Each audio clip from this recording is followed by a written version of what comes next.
Chapter 32. Rama is raised from the dead. Now a certain man was sick, named Lazarus. When Jesus heard that, he said, This sickness is not unto death, but for the glory of God. Then the Son of God might be glorified thereby. Sri Yukteswar was expounding the Christian scriptures one Sunday morning on the balcony of his Serampore hermitage. Besides a few of Master's other disciples, I was present with a small group of my Ranchi students. In this passage, Jesus calls himself the Son of God. Though he was truly united with God, his reference here was a deep impersonal significance, my Guru explained. The Son of God is the Christ or divine consciousness in man. No mortal can glorify God. The only honor that man can pay his Creator is to seek him. Man cannot glorify an abstraction that he does not know. The glory or nimbus around the head of the saints is a symbolic witness of their capacity to render divine homage. Sri Yukteswar went on to read the marvelous story of Lazarus' resurrection. At its conclusion, Master fell into a long silence, the sacred book open on his knee. I too was privileged to behold a similar miracle. My Guru finally spoke with solemn unction. Larry Mosh has resurrected one of my friends from the dead. The young lads at my side smiled with keen interest. There was enough of a boy in me, too, to enjoy not only the philosophy, but, in particular, any story I could get Sri Yukteswar to relate about his wondrous experience with his Guru. My friend Ram and I were inseparable, Master began. Because he was shy and reclusive, he chose to visit our Guru, Larry Masha, only during the hours of midnight and dawn, when the crowd of daytime disciples was absent. As Rama's closest friend, I served as a spiritual vent, through which he let out the wealth of his spiritual perceptions. I found inspiration in his ideal companionship. My Guru's face softened with memories. Rama was suddenly put to a severe test. Sri Yukteswar continued. He contracted the disease of Asiatic cholera. As our Master never objected to the services of physicians at time of serious illness, 2 specialists were summoned. Amidst the frantic rush of ministering to the stricken man, I was deeply praying to Larry Masha for help. I hurried to his home and sobbed out the story. The doctors are seeing Rama. He will be well. My Guru smiled jovially. I returned with a light heart to my friend's bedside, only to find him in a dying state. He cannot last more than 1 or 2 hours, one of the physicians told me with a gesture of despair. Once more I hastened to Larry Masha. The doctors are conscientious men. I am sure Rama will be well. The Master dismissed me blithely. At Rama's place I found both doctors gone. One had left a note. We have done our best, but his case is hopeless. My friend was indeed the picture of a dying man. I did not understand how Larry Masha's words could fail to come true, yet the sight of Rama's rapidly ebbing life kept suggesting to my mind, all is over now. Tossing thus on the seas of faith and apprehensive doubt, I ministered to my friend as best I could. He roused himself to cry out, Yukteswar, run to Master and tell him I am gone. Ask him to bless my body before its last rites. With these words Rama sighed heavily and gave up the ghost. I wept for an hour by his beloved form, always a lover of quiet. Now he had attained the utter stillness of death. Another disciple came in. I asked him to remain in the house until I returned. Half dazed, I trudged back to my Guru. How is Rama now? Larry Masha's face with wreathed smiles. Sir, you will soon see how he is, I blurted out emotionally. In a few hours you will see his body before it is carried to the crematory grounds. I broke down and moaned hopefully. Yukteswar, control yourself. Sit calmly and meditate. My Guru retired into samadhi. The afternoon and night passed in unbroken silence. I struggled unsuccessfully to regain an inner composure. At dawn, Larry Masha glanced at me consolingly. I see you are still disturbed. Why didn't you explain yourself yesterday that you expected me to give Rama tangible aid in the form of some medicine? The Master pointed to a cup-shaped lamp containing crude castor oil. Fill a little bottle from the lamp. Put 7 drops into Rama's mouth. Sir, I remonstrated, he has been dead since yesterday afternoon. Of what use is the oil now? Never mind and just do as I asked. Larry Masha's cheerful mood was incomprehensible. I was still in an unassuaged agony of bereavement. Pouring out a small amount of oil, I departed from Rama's house. I found my friend's body rigid in a death collapse. Paying no attention to his ghastly condition, I opened his lips with my right finger and managed, with my left hand and the help of the cork, to put the oil drop by drop over his clenched teeth. As the seventh drop touched his cold lips, Rama shivered violently. His muscles vibrated from head to foot as he sat up wonderfully. "I saw Larry Masha in a blaze of light," he cried. "He shone like the sun. 'Arise, forsake your sleep,' he commanded me. 'Come with Yukteswar to see me.' I could scarcely believe my eyes when Rama dressed himself and was strong enough after that fatal sickness to walk to the home of our Guru. There he prostrated himself before Larry Masha with tears of gratitude. The master was beside himself with mirth. His eyes twinkled at me mischievously. 'Yukteswar,' he said, 'surely henceforth you will not fail to carry with you a bottle of castor oil. Whenever you see a corpse, just administer the oil. Why, 7 drops of lamp oil must surely foil the power of Yama.' 'Guruji, you are ridiculing me. I don't understand. Please point out the nature of my error.'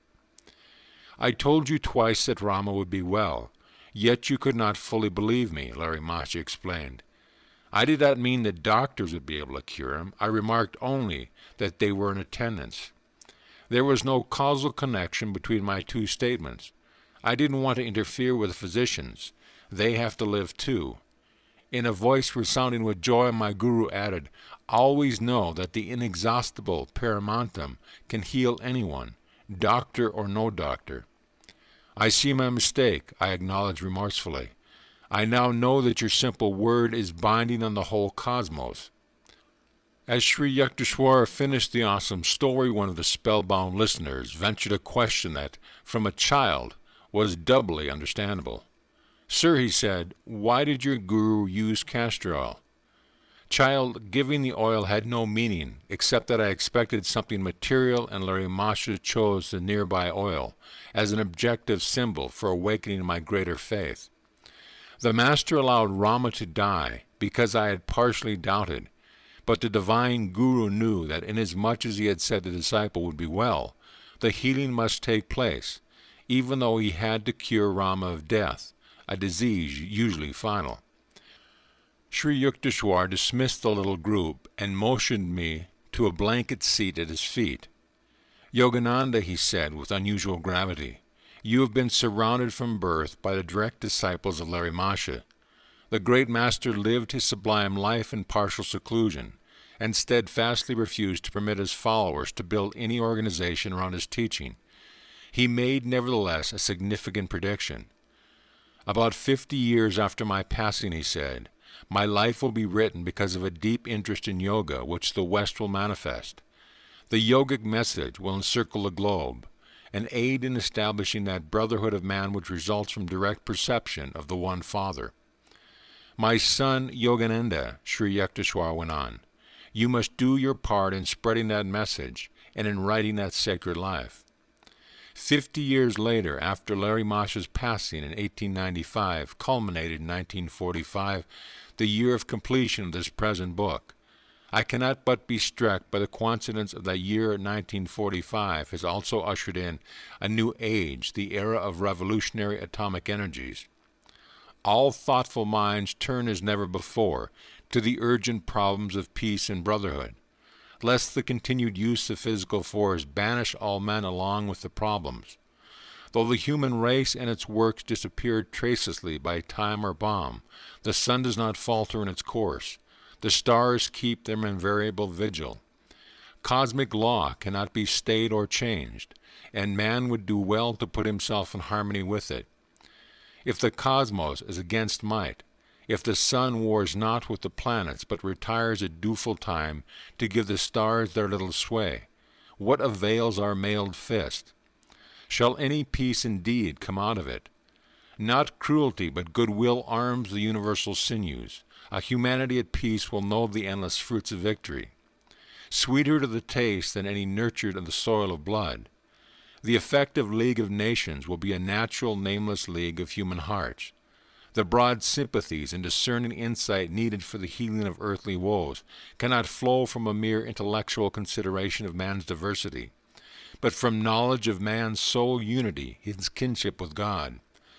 Toward realization of the world's highest ideal peace through brotherhood, may yoga, the science of personal contact with the divine, spread in time to all men in all lands. Though India's civilization is ancient above any other, few historians have noted that her feat of national survival is by no means an accident, but a logical incident in the devotion to eternal verities which India has offered through her best men in every generation.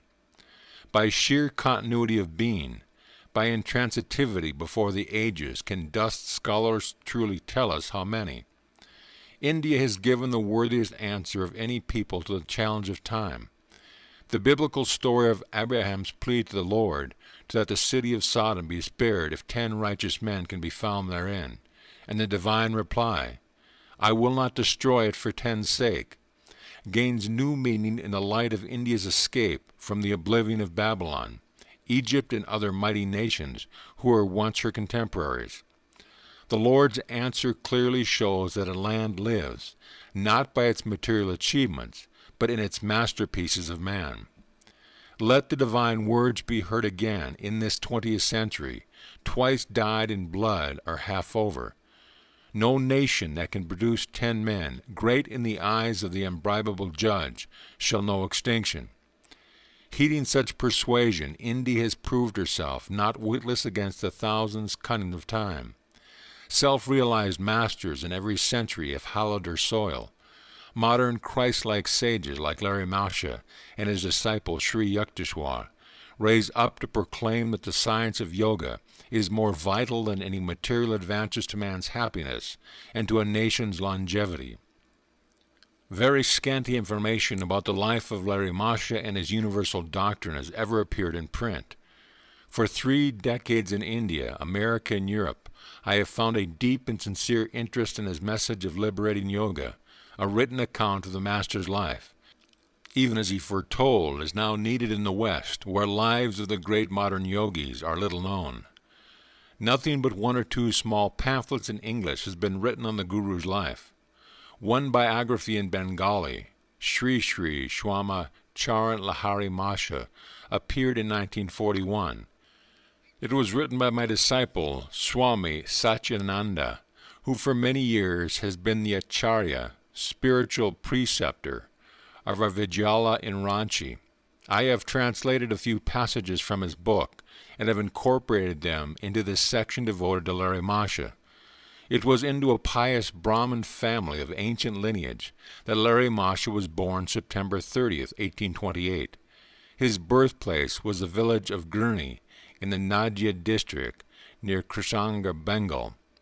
He was the youngest son of Muktakashi, the second wife of the esteemed Gar Mohan Lahiri. His first wife, after the birth of 3 sons, had died during a pilgrimage. The boy's mother passed away during his childhood. Little about her is known except the revealing fact that she was an ardent devotee of Lord Shiva, spiritually designated as the king of yogis. The boy Lahiri was given name as Shyama Charan, spent his early years in the ancestral home at Nadia. At the age of 3 or 4, he was often observed sitting under the sands in a posture of a yogi, his body completely hidden except for the head. The Lahiri estate was destroyed in the winter of 1833 when the nearby Jalingi River changed its course and disappeared into the depths of the Ganges. One of the Shiva temples founded by the Lahiris went into the river along with the family home. A devotee rescued the stone image of Lord Shiva from the swirling waters and placed it in a new temple, now well known as the Gurney Shiva site. Gaur Mohan Lahiri and his family left Nahdi and became residents of Benares, where the father immediately erected a Shiva temple. He conducted his household along the lines of Vedic discipline, with regular observance of ceremonial worship, acts of charity, and scriptural study. Just and open-minded, however, he did not ignore the beneficent current of modern ideas. The boy Lahiri took lessons in Hindi and Urdu and Benares study groups. He attended a school conducted by Joy Narayan Ghoshal, receiving instruction in Sanskrit, Bengali, French, and English. Applying himself to a close study of the Vedas, the young yogi listened eagerly to scriptural discussion by learned Brahmins, including a Maratha pundit named Nag Bhatta. Shyama Charn was a kind, gentle, and courteous young beloved by all companions. With a well-proportioned, bright, and powerful body, he excelled in swimming and in many skillful activities. In 1846, Shyama Charn Lahiri was married to Srimati Kashi Moni, daughter of Sri Dabinaran Sanyal, a model Indian housewife. Kashi Moni cheerfully carried on her home duties and the traditional householder's obligation to serve guests and the poor. Two saintly sons, Dinkuri and Dukuri, blessed the union. At the age of 23 in 1851, Larry Masha took the post of accountant in the military engineering department of the English government. He received many promotions during the time of his service. Thus not only was he a master before God's eyes, but also a success in the little human drama where he played his given role as an office worker in the world. As the offices of the Army Department were shifted, Lahiri Masha was transferred to Gazipur, Mirzapur, Danapur, Nainital, Benares, and other localities. After the death of his father, Lahiri had to assume the entire responsibility of his family, for whom he bought a quiet residence in the Gradishwa, Mahula neighborhood of Benares. It was in his 33rd year that Lahiri Masha saw fulfillment of the purpose for which he had been reincarnated on earth. The ash-hidden flame, long smoldering, received its opportunity to burst into flame. A divine decree, resting beyond the gaze of human beings, works mysteriously to bring all things into outer manifestation at the proper time. He met his great guru, Babaji, near Rangaket, and was initiated by him into Kriya Yoga.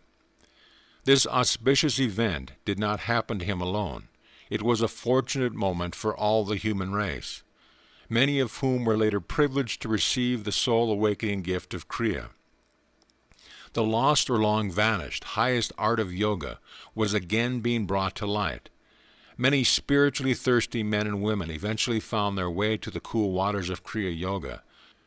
Just as in the Hindu legend, where Mother Ganges offers her divine draught to the parched devotee Bhagirath, so the celestial flood of Kriya rolled from the secret fastness of the Himalayas into the dusty haunts of men. End of chapter.